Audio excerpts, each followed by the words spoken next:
नमस्कार मित्रांनो. सावळ्याची जणू सावली आणि पारू या दोन मालिकेंचा महासंगम तुम्हाला आजपासून येत्या 19 तारखेपर्यंत पाहायला मिळणार आहे. त्याकरिता चॅनलला सबस्क्राईब करा आणि आता थोडे दिवस ही मालिका तुम्ही नक्की एन्जॉय करा. तर आता प्रेक्षकांनो, आपण पाहत आलेलो आहोत की मालिकेमध्ये आदित्यला एका ठिकाणी खूप छान अशी नोकरी मिळालेली असते, डिलिव्हरी बॉयची. म्हणजे ज्या ठिकाणी एक मुलगा काम करत असतो त्याला थोडासा अपघात झाल्यामुळे थोडासा प्रॉब्लेम झालेला असतो आणि त्याच ठिकाणी आता आदित्य कामासाठी लागलेला असतो. आपण पाहतो की आता आदित्य हा बाईकवरून जात असतो डिलिव्हऱ्या करण्यासाठी. त्याला वेळेत ऑर्डर पोहोच करायची असते, त्यामुळेच तो अगदी त्याची जी गाडी आहे ती फास्टमध्ये चालवत असतो. तर आता सावळ्याचे जणू सावलीमध्ये आपण पाहतो की आता तिलोत्तमा मेहेंदळे आणि त्याचबरोबर तिचे मिस्टर ह्या दोघांची ॲनिव्हर्सरी असते आणि दोघांची ॲनिव्हर्सरी असल्या कारणाने आता इकडे सावलीने खूपच सुंदर असा प्लॅन केलेला असतो. तिने तिच्या माहेरी इथे फोन करून सुद्धा इन्व्हिटेशन दिलेलं असतं आणि तिच्या बाबांनी खरं तर नाही म्हटलेलं असतं, मला यायला जमणार नाही बाळा. आणि त्याचबरोबर इथे जयंती कशी येईल, काय होईल, तेव्हा सावली नाराज झालेली असते. तेव्हाच तिच्या बाबांनी सांगितलेलं असतं, हे बघ लगेचच तोंड पाडू नकोस, चालेल मी येण्याचा नक्की प्रयत्न करेल, असं सुद्धा आता इकडे ते बोललेले असतात. तर आपण इकडे पाहतो की आता लगेचच जी तिलोत्तमा आहे, तिलोत्तमा आणि त्याचबरोबर सारंगचे बाबा म्हणत असतात, अगं सगळी काही जी गेस्ट लिस्ट आहे ती तू एकदा चेक केलेली आहेस का? तिलोत्तमा म्हणत असते, हो मी एकदा गेस्ट लिस्ट जी आहे ती पूर्णतः चेक केलेली आहे आणि त्याचबरोबर एक महत्त्वाची व्यक्ती माझ्या गेस्ट लिस्टमधून राहिलेली आहे. ती कोण आहे असं ते विचारतात आणि तेव्हा ती म्हणत असते, इथे मला ना अहिल्याला माझी बालपणाची मैत्रीण आहे, मला तिला कॉल करायचा आहे, असं इथे आता ते बोलत असतात. आणि मग अगं वाट कसली बघतेस, लाव ना लगेचच कॉल, असं म्हणून लगेचच आता अहिल्या जी आहे तिला तिलोत्तमाचा फोन येतो. आता खरं तर जेव्हा अहिल्याला फोन येतो तेव्हा अहिल्या मात्र फोन उचलायला थोड्याशा घाबरलेल्या असतात. त्यांना असं वाटत असतं झालेला सगळा प्रकार इकडे तिलोत्तमाला समजला असेल की काय आणि म्हणूनच तिलोत्तमा मला कॉल करत असेल की काय, असं तिच्या मनामध्ये येत असतं.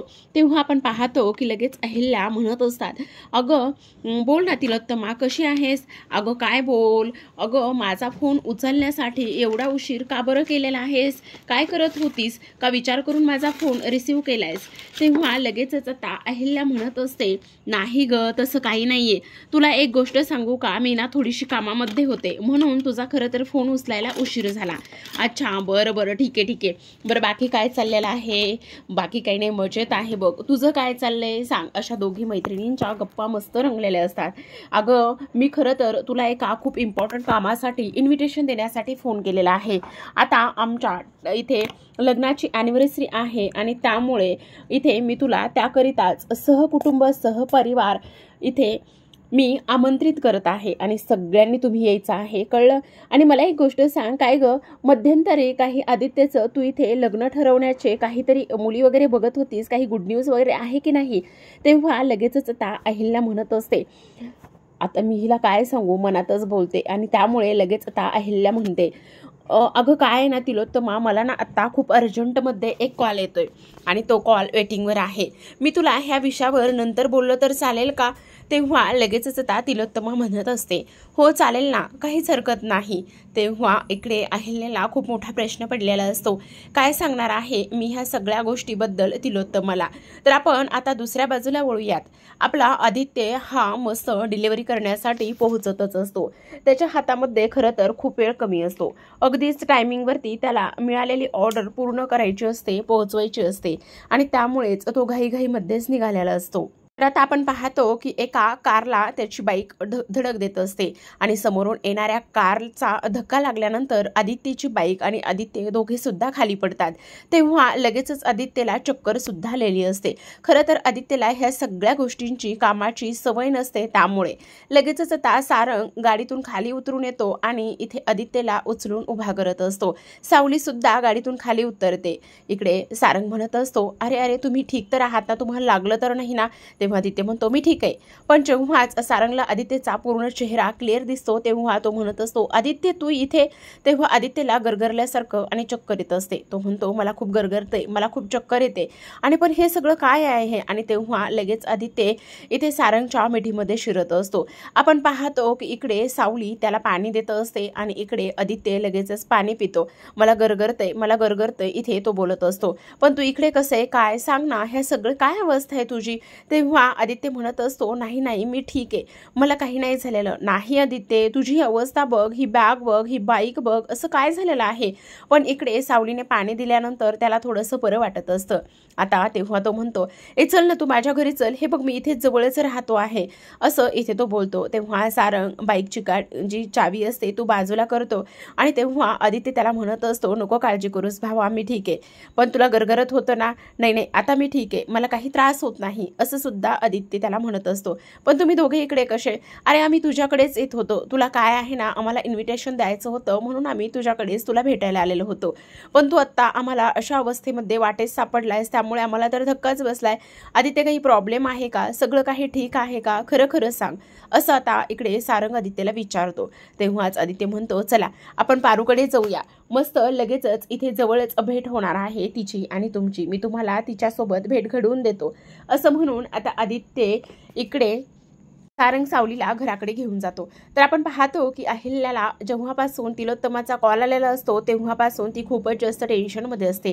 ती फक्त आणि फक्त एकाच गोष्टीचा विचार करत असते, आता काय करायचं, तिकडे कसं जायचं आणि गेलं तर नाही ते प्रश्न विचारल्यानंतर त्या प्रश्नांची काय उत्तरं द्यायची असा विचार आता इकडे अहिल्याच्या मनामध्ये येत असतो. तेवढ्यातच तिथे प्रिया येते. प्रिया अहिल्याला एवढं टेन्शनमध्ये पहिल्यांदाच पाहत असते. ती म्हणते आई काय एवढ्या टेन्शनमध्ये आहात, नका एवढ्या सगळ्या गोष्टींचा विचार करू. तुम्हाला एक गोष्ट सांगू का, माझे तात्या मला नेहमी सांगायचे आणि नेहमी तुमचं उदाहरण द्यायचे. तुमचं कौतुक सोहळा नेहमीच असायचा. मी तुम्हाला बघून लहानाची मोठी झालेली आहे. तुम्हाला असं खचताना हरताना मी कधीच नाही पाहिलं. आता तुम्हाला सुद्धा तोच विषय ना की इकडे तिलोत्तमा मावशींनी आग्रहाचं आमंत्रण दिले आणि मग तिकडे कसं जायचं, त्या सगळ्या गोष्टींना कसा फेस करायचा, हे सगळं तुम्हाला असं वाटतंय ना. पण नका काळजी करू, आपण नक्की तिकडे जाऊ आणि तिकडे गेल्यानंतर मला खात्री आहे की त्या सगळ्या गोष्टींना तुम्ही नक्की सामोरे जाल. अहो आई, तुम्ही एवढ्या मोठा बिझनेस उभा केलेला आहे, एवढ्या सगळ्या मोठ्या गोष्टी तुम्ही इथे केलेल्या आहेत आणि मग तरीसुद्धा तुम्ही आत्ता अशा का बोलत आहात, असं सुद्धा आता इकडे जी काही प्रिया आहे ती अहिल्याला बोलत असते. तेव्हा आपण पाहतो की अहिल्या म्हणत असते पण आत्ता मला खूपच टेन्शन आलेलं आहे. खरं सांगू का तुला, तर इथे हा जो काही प्रकार झालेला आहे ना त्यामुळे तिथे गेल्यानंतर जर मला कुणी काही प्रश्न विचारले तर मग काय सांगू, काय उत्तर देऊ, ह्याच अपेचामध्ये मी पडले. तेव्हाच प्रिया म्हणते मला माहिती आहे तुम्हाला कसलं टेन्शन आलेलं आहे, पण तुम्ही नका अजिबात काळजी करू, सगळ्या गोष्टी सगळं काही व्यवस्थित होणार आहे. असंच आता इकडे प्रिया आणि इकडे अहिल्याचं बोलणं सुरू असतं. तेव्हाच इकडे ती म्हणते तुला एक गोष्ट सांगू का, आम्ही दोघी खूप जीवाभावाच्या मैत्रिणी आहोत, पण इकडे आम्ही दोघींनी एकमेकींपासून आत्तापर्यंत कधीच कोणती गोष्ट एकमेकींपासून लपून ठेवली नाही. मग तुला सांगू, मी जर आत्ता तिच्याकडे गेले तर तिला माझ्या नजरेमध्ये असलेलं सगळं दुःख सगळं काही लगेचच समजेल आणि म्हणूनच मला थोडी काळजी वाटते. पण प्रियाने आता सगळ्या गोष्टी समजावून सांगितल्यानंतर अहिल्या मात्र तयार झालेली असते. तर आपण पाहतो की इकडे आदित्य आता सावली आणि सारंगला पारूकडे घेऊन गेलेला असतो. आदित्यने ऑलरेडीच पारूला घरी फोन करून कळवलेलं असतं की तू लवकरात लवकर बाहेर येऊन थांब म्हणून. आता जेव्हाच पारू इकडे आदित्यला एवढ्या घाईघाईत पाहते तेव्हा ती विचारते काय झालेलं आहे. आदित्य सर, सगळं काही ठीक आहे ना, तुम्ही मला एवढ्या घाईघाईमध्ये का बरं बाहेर बोलवलंय, सगळं ठीक आहे ना. तेव्हा लगेचच आता आदित्य म्हणत असतो तुला भेटायला कोण आले आहे ते तरी बघ. तेव्हा सावली आणि पारू पाहतात एकमेकींना आणि घट्ट मिठी मारतात. तर इकडे लगेचच आता पारू सारंगला सुद्धा नमस्कार करत असते. अगं तू ठीक तर आहेस ना, आणि हे सगळं काय आहे, तुमची ही अवस्था काय आणि कशी आहे. तेव्हाच आदित्य म्हणत असतो काही नाही रे, बस फक्त असंच थोडंसं. तेव्हा आता पारू म्हणत असते हे बघा, खूप काही कठीण गोष्टी आमच्या आयुष्यामध्ये झालेल्या आहेत आणि सावली, तुझ्या सुद्धा आयुष्यामध्ये खूप काही कठीण प्रसंग येऊन गेलेले आहेत. तू त्याला धीराने सामोरी गेलेली आहेस ना. मग आमचं सुद्धा अगदीच तसं आहे आणि आम्ही सुद्धा ह्या सगळ्या गोष्टीला धीराने सामोरं जाऊ अशी आम्हाला आशा आहे. तर सारंग म्हणत असतो, खरं तर आम्ही तुम्हाला ना इन्व्हिटेशन आमंत्रण देण्यासाठी आलो होतो. मग तेव्हा आदित्य म्हणतो, मग ठीक आहे ना, त्यात काय एवढं, काय कसलं आमंत्रण. अरे काय आहे ना, इथे आई आणि बाबांचा इथे ॲनिव्हर्सरी आहे आणि ती आम्ही यावर्षी दणक्यात साजरी करण्याचं ठरवले, म्हणून आम्हाला असं वाटतंय की तुम्ही यावं. मग तुम्ही काय करणार आहात. तेव्हा सावली म्हणते, का नाही येणार, ते नक्कीच येणार. आणि प्रत्येक आलेलं दुःख हे राहत नसतं, ते निघून जातं. आणि हे सुद्धा जे दुःख आलेलं आहे ते सुद्धा कायमस्वरूपी नाही आहे, ते सुद्धा नक्कीच निघून जाईल. फक्त आपण स्वतःवरती एक विश्वास ठेवायचा. आपण स्वतःवरती विश्वास ठेवला की आपण कधीच हरत नाही, असं सुद्धा आता इकडे सावली बोलत असते. तेव्हा पारू म्हणत असते, तुम्ही नका काळजी करू, आम्ही नक्की त्या कार्यक्रमाला येऊ. आता पारूने हे सगळं सांगितल्यावर आदित्य मात्र तिच्याकडे पाहतच असतो. त्याला तर कळत नसतं आम्ही दोघे तिथे कसे जाणार आहोत, काय जाणार आहोत, काहीच माहिती नाही.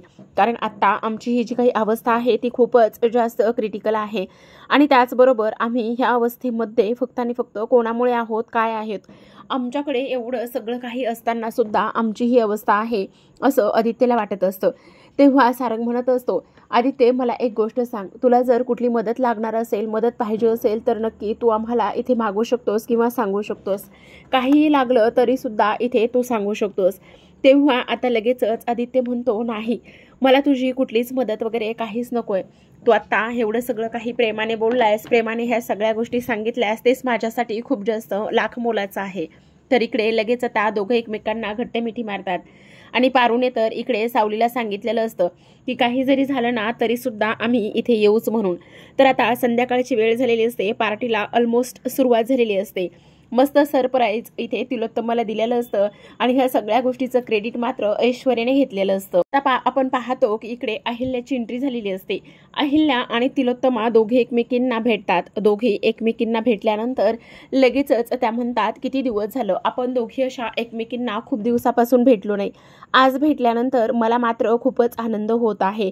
तर आपण पाहतो की इकडे लगेचच जी दामिनी आहे ती म्हणत असते, हे किती सुंदर अरेंजमेंट केलेली आहे. अगदी सगळ्या गोष्टी, सगळ्या वस्तू जिथली तिथे.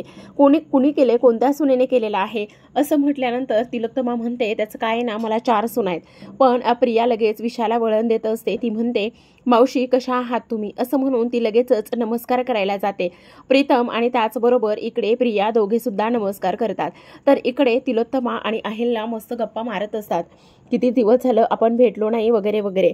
आणि तेव्हा आदित्यबद्दल थोडंसं डिस्कस होतं, पण सरळ सरळ अहिल्या हा विषय थोडासा टाळण्याचा प्रयत्न करते. तेवढ्यातच आदित्याने पारू येताना तिलोत्तमाला दिसतात आणि तिलोत्तमा म्हणते, हे बघ आले ना आदित्याने पारू, असं म्हटल्यानंतर आता इकडे लगेच जी अहिल्या आहे ती तिकडे वळून पाहते आणि तिला पारू आणि आदित्य आलेले दिसतात. तिला तर खूपच डोक्यात राग गेलेला असतो हे दोघांना इथे पाहिल्यानंतर. आदित्य आणि पारूला माहिती नव्हतं की त्याची आई, त्याचबरोबर भाऊ, वहिनी हे सगळेजण इथे आलेले आहेत. त्यामुळे तो सुद्धा थोडासा शॉकच असतो. अरे आदित्य ये, बघ कुठे राहिला होतास, किती उशीर केलायस, बघ मी म्हटलं ना आदित्य आलाय म्हणून. असं पाहता क्षणी आदित्य कावराबावरा झालेला असतो. पारू सुद्धा त्याच्याबरोबर असते. अहिल्या रागाने सदा त्याच्याकडे पाहत असते, पण ती मात्र एक अवक्षरही तोंडातून काढत नाही. आता लगेच आदित्य तिलोत्तमाच्या जवळ जातो आणि तिलोत्तमाला जाऊन म्हणतो, मावशी कशा आहेत, नमस्कार करतो. आता फक्त आदित्य जाऊन नमस्कार करत असतो तर इकडे अहिल्याला त्या सगळ्या गोष्टी आठवतात. कशा पद्धतीने तिने आदित्यला घरातून हाताला धरूनच बाहेर काढलं होतं. तर इकडे तिलोत्तमा म्हणत असते, ही कोण, ही ही मी कुठेतरी, हिचं नाव काय. तेव्हा इथे पारू नमस्कार करत असते. तर आदित्य लगेचच म्हणतो, ती पारू आहे. हां बरोबर बरोबर, पारू आहे, मी विसरलंच. तेव्हा सारंग आता आदित्यच्या जवळ जात असतो आणि आदित्यच्या जवळ जाऊन ते दोघे जण कुजबुजत असतात. आता थोडेसे कुजबुज करत असताना इकडे अहिल्या म्हणत असते, तिलोत्तमा तू गेस्ट लिस्ट व्यवस्थित चेक केली नव्हतीस का. तेव्हा तिलोत्तमा म्हणते, असं का म्हणतेस, काय झालेलं आहे. तेव्हा आता इकडे ती म्हणत असते, काय झालेलं आहे म्हणजे, मला एक गोष्ट सांग. अगं असं काही नाही आहे, आपलीच तर सगळी माणसं आहेत. तेव्हा लगेचच इथे ती म्हणत असते, हा मुलगा जर ह्या पार्टीमध्ये थांबणार असेल तर मला नाही थांबता येणार. तेव्हा सारंग म्हणत असतो, मावशी प्लीज आपण बोलूया, मला तुमच्याशी थोडंसं बोलायचं आहे. तेव्हा अहिल्या त्याच्याकडे हात करते आणि म्हणत असते, मला आता तुझ्याशी किंवा इतर कोणाशीही बोलायचं नाही, आणि सगळ्यात महत्त्वाचं, जर तू ह्या मुलाची बाजू घेऊन माझ्याशी बोलायला येणार असशील तर अजिबातच नको. तेव्हा इथे आदित्य सारंगला समजावतो आणि म्हणतो, हे बघ प्लीज आता शांत बस, मी ह्या पार्टीतून निघून जातो, कारण मी जर इथे थांबलो तर इकडे आईला त्रासच होणार आहे, आणि सगळ्यात महत्त्वाचं म्हणजे आई आलेली आहे ना इथे पार्टीसाठी, तर तिला करू दे एन्जॉय, आम्ही दोघे सुद्धा निघून जातो. तेव्हा सारंग आणि सावली पारू आणि आदित्यला समजावतात. ते म्हणतात, नाही, आम्ही काही जरी झालं ना तरी सुद्धा इकडे ह्या दोघांना किंवा इतरांची समजूत काढतो, तुम्ही कुठेही जाणार नाही आहात, लगेच इथे थांबणार आहात, असं ते दोघे जण सांगत असतात. तर आता इकडे तिलोत्तमा म्हणत असते, माझ्याकडे तुम्हा सगळ्यांसाठी खूप मोठं सरप्राईज आहे. तर इकडे आता तिलोत्तमाने जे काही पूरग्रस्त आहेत त्या पूरग्रस्तामधील जे गावं आहेत त्या 2 गावांना इथे दत्तक घेतलेलं असतं. आता तेवढ्यातच इथे शिवानीची सुद्धा एंट्री झालेली असते.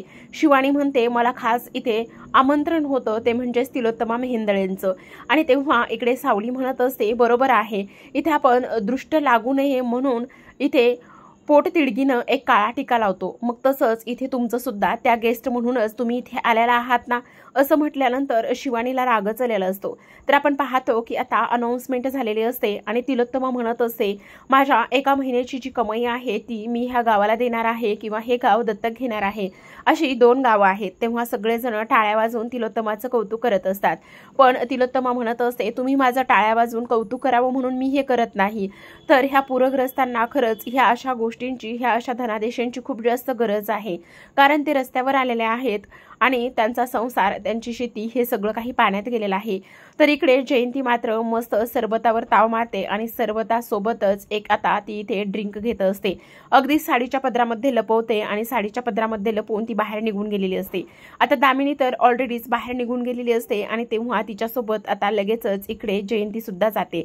तर आता प्रेक्षकांनो, एक अनाउन्समेंट झाल्यानंतर दुसरी अनाउन्समेंट असते. रूपम कॉस्मेटिकची एक क्रीम एका मुलीने लावलेली असते आणि तिला खूप त्रास झालेला असतो आणि तो व्हिडिओ सोशल मीडियावर एवढा व्हायरल झालेला असतो की तिने ह्या मेहेंदळे कुटुंबाविरुद्ध किंवा रूपम कॉस्मेटिकच्या विरोधात इथे ॲक्शन घेतलेली असते. तेव्हा सारंग आता त्या मुलीला समजावण्यासाठी प्रयत्न करत असतो किंवा इथे हे सगळं खूपच शॉकिंग असतं. आता सावली त्याला समजवायला आलेली असते आणि त्याचबरोबर नील सुद्धा असतो. इकडे सारंग म्हणत असतो, आता तुम्ही इथं माझ्यापाशी राहू नका, थांबू नका, आता सगळ्यात महत्त्वाची गोष्ट, आईशी तुम्हाला जास्त गरज आहे आणि आईसोबतच तुम्ही थांबा. तर आता सारंगने त्या मुलीला फोन केलेला असतो आणि त्या मुलीला फोन केल्यानंतर इथे सारंग म्हणत असतो, बघा तुमचा काहीतरी नक्कीच गैरसमज झालेला आहे, तुम्ही जी क्रीम लावलेली आहे त्यामध्ये नक्कीच आमचं केमिकल किंवा आमची क्रीम नसावी ती. आणि तेव्हा इकडे ती मुलगी म्हणत असते, तुम्हाला मला झालेला त्रास अजिबात दिसत नाहीये का? तेव्हा सारंग म्हणत असतो, हे बघा मी तुमच्याशी साधेपणात आणि अगदीच शांततेत बोलत आहे ना, मग तुम्ही सुद्धा तसंच बोला.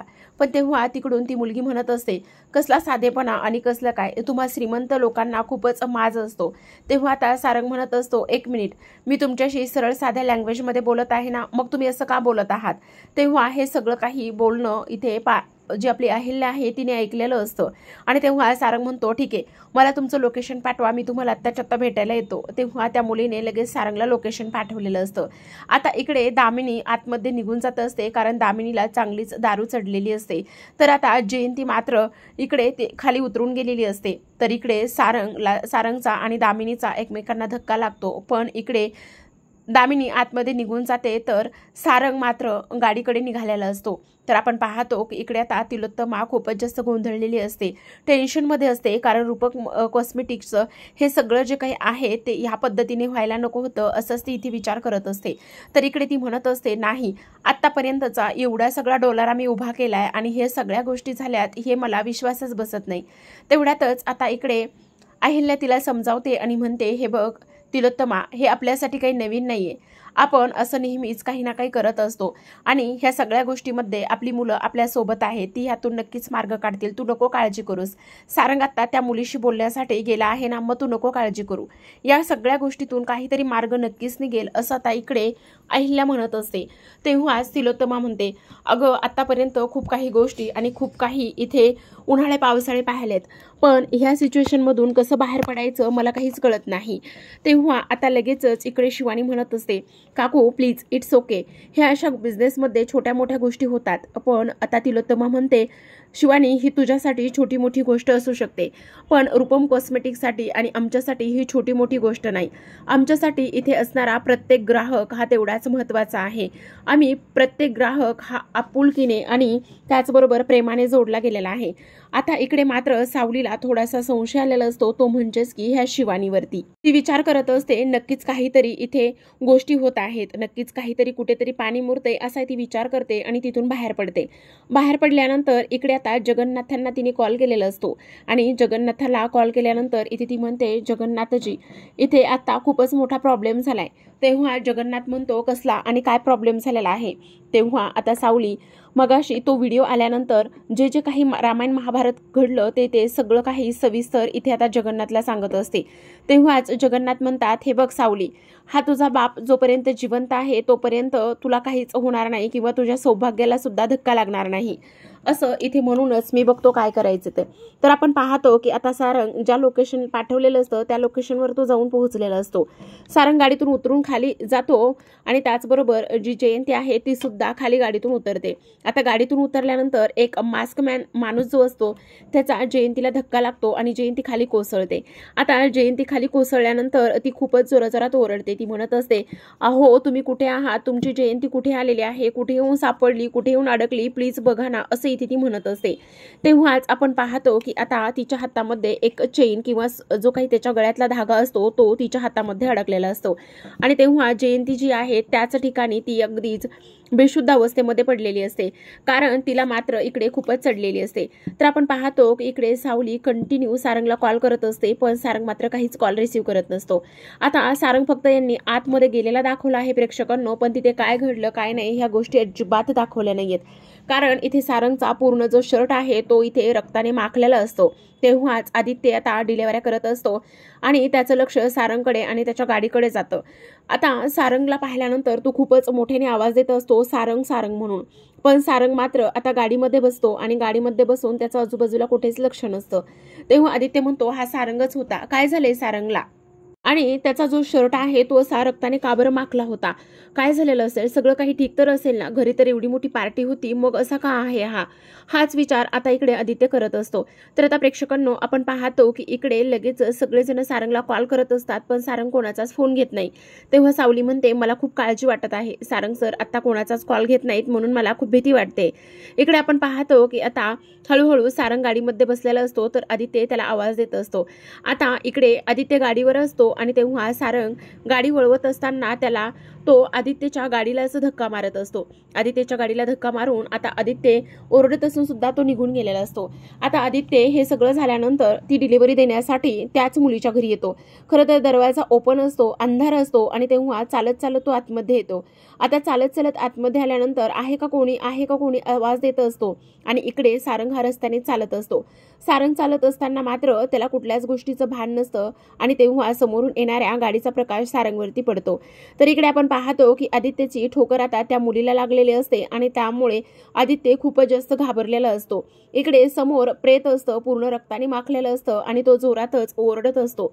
आदित्य ह्या सगळ्या गोष्टी अक्षरशः पहिल्यांदाच पाहत असतो आणि तेव्हा आहे त्याच ठिकाणी अगदीच इथे दरवाजाला टेकन देऊनच तो बसलेला असतो. त्याला तर कळत नसतं हे सगळं काय आहे आणि कशा पद्धतीने ह्या सगळ्या गोष्टी घडतायत हे त्याला काहीच माहिती नसतं. तर आता प्रेक्षकांनो आपण पाहतो की आदित्य जोराजोरात रडायला लागलेला असतो. तो म्हणत असतो, हे सगळं काय म्हणून तो खूप घाबरलेला असतो. तर आता आपण पाहतो प्रेक्षकांनो की इकडे लगेच सारंगच्या समोर येणारी गाडी दुसरी तिसरी कोणी नसून जगन्नाथांची असते. आता जगन्नाथाच्या गाडीसमोर सारंग असतो आणि जगन्नाथांना खूपच मोठा धक्का बसलेला असतो. आता हे सगळं कोणी कसं काय घडवलं, हा प्रकार काय आहे हे लवकरच आपल्याला पाहायला मिळणार आहे. आता प्रेक्षकांनो आजच्या भागामध्ये एवढंच. उद्याचा भाग खूपच इंटरेस्टिंग होणार आहे. आता पार्टी इकडे सुरू असते आणि तेव्हा शिवानी समोर खूप मोठ्या सत्याचा उलगडा होणार असतो, कारण जे जगन्नाथ आहे ते मात्र सारंगला इकडे घेऊन आलेले असतात आणि सारंगला इकडे घेऊन आल्यानंतर इकडे सगळ्यांसमोर तो उभा असतो. सगळेजण विचारतात, सारंग काय झालं. तेव्हा जगन्नाथ म्हणतात की त्या मुलीने इथे पोलीस केस मागे घेतलेली आहे आणि ती आता काहीच बोलणार नाहीये आणि काहीच करणार सुद्धा नाही. तेव्हा शिवानी म्हणते, असं कसं झालंय, ती मुलगी असं कसं काय माघार घेऊ शकते? तेव्हा सावली सारंगला म्हणते, सारंग सर, तुम्ही जाताना वेगळा शर्ट घालून गेला होतात आणि येताना हा वेगळा शर्ट आहे, असं इथे तिच्या मनामध्ये प्रश्न निर्माण होतात. आणि हे सगळे प्रश्न निर्माण झाल्यानंतर तिला थोडासा संशय येत असतो. तर आपण पाहतो की आता आदित्य सुद्धा इथे आलेला असतो आणि तो ह्या पार्टीला जॉईन झालेला असतो. खरं पाहायला गेलं तर आता ह्या पार्टीमध्ये पोलीस आलेले असतात आणि त्यांनी असं सांगितलेलं असतं की एका मुलीचा खून झालेला आहे. आणि तेव्हा लगेचच आता आदित्यला ते पकडतात, कारण आदित्यच्या शर्टला रक्त लागलेलं असतं आणि आदित्यला ते पोलीस घेऊन जात असतात. तर आपण पाहतो की पारू वाचवा वाचवा, आदित्यने काहीच केलं नाही असं म्हणत असते. सावली सुद्धा तिच्या मागे आलेली असते. तर आदित्य म्हणत असतो, पारू, मी काहीच नाही केलेलं, मला माहित नाही हे सगळं काय आहे ते, मी ह्या सगळ्या गोष्टीपासून लांब होतो, मला नाही माहिती हे सगळं काय आहे ते, पारू माझ्यावर विश्वास ठेव, मी काही केलेलं नाही, असं सुद्धा आता इथे आदित्य पारूला सांगत असतो. आता आदित्यला इथे पोलीस घेऊन जात असताना मात्र अहिल्याला खूपच मोठा धक्का बसलेला असतो. तर आता हे सगळ्या गोष्टीमध्ये आदित्य अडकलेला असतो. पण सारंग आणि सावली, पारू हे तिघे मिळून आदित्यला ह्या सगळ्या गोष्टीतून कसं बाहेर काढतील आणि इथे जे शिवानी नावाचं वादळ इथे सारंगच्या आयुष्यामध्ये आलेलं आहे ते कसं दूर करतील हे आपल्याला येणाऱ्या पुढील काही भागामध्ये पाहायला मिळणार आहे.